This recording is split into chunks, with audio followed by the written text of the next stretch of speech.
Hello. This is attempt 5 of trying to set this phone stand properly up. So, basically in this video, I think it's third video on the channel, I wanted to start making book reviews, or talking about life, or anything. So, I recently read this little treasure right here. This is called Fahrenheit 451, and it is made by Ray Bradbury. And I just watched the movie on it, and I would like to say that I thought it was a very great book. I thought the author does a great job illustrating this new dystopian world where we burn books, and I can even relate more this to maybe the society we live in today with being so technological driven and no one really reading anymore. So when I find myself digging through these wonderful pages, I feel a lot like the main character, being in a technological and Bitcoin or subscription service-based society. Even when for my love of reading of books, even now, like with Audible and the whole subscription service, I mean, there's another thing, it's online digital books, and they know that I like that. That's creepy, just like in this. I thought the movie was good. Didn't follow the book totally.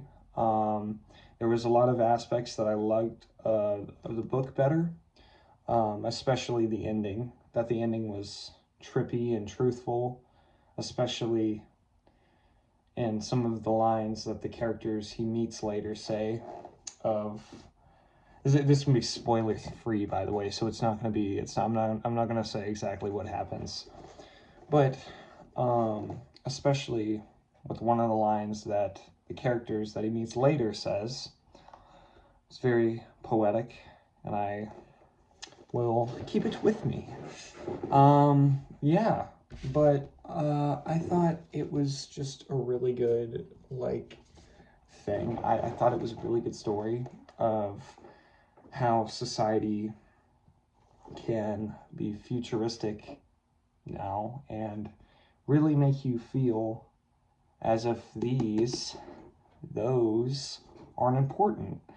And I can relate it to many things. Maybe my generation getting less knowledgeable, less creative, less many things. They're lacking many things because of this device that I'm using to record this on. And maybe I'm lacking it because I'm recording on it. Who knows?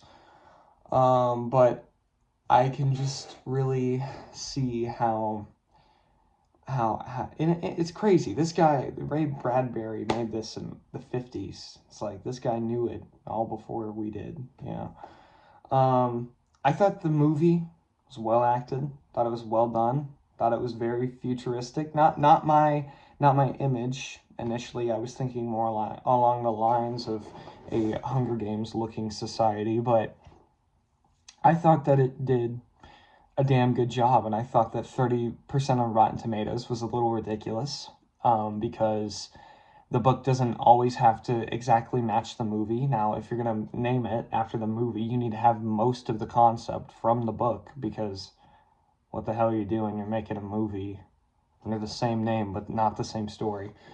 But I also love to see when a movie tries something else, because a lot of the things that happen in the book aren't apparent in the movie, especially at the end.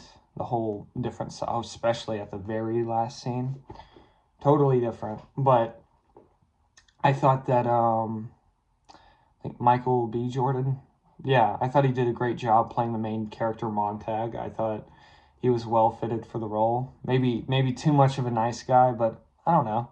I thought he was great. I thought he really fit that role, and especially with who they casted as Captain Betty, I mean, I could see no different than the actor that played him, which now I'm forgetting. But yeah, I thought this was a great book.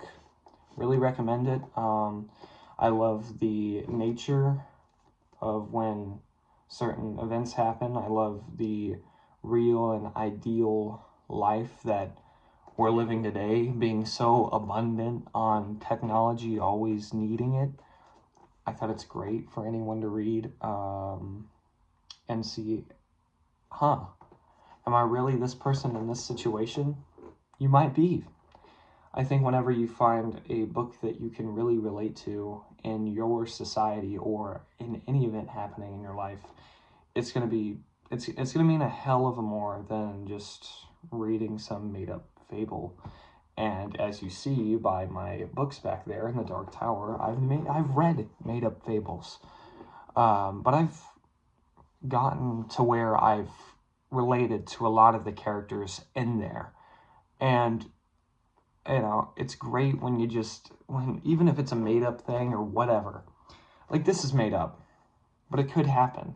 And that's why books like this in 1984 appeal to a much larger audience than those back there.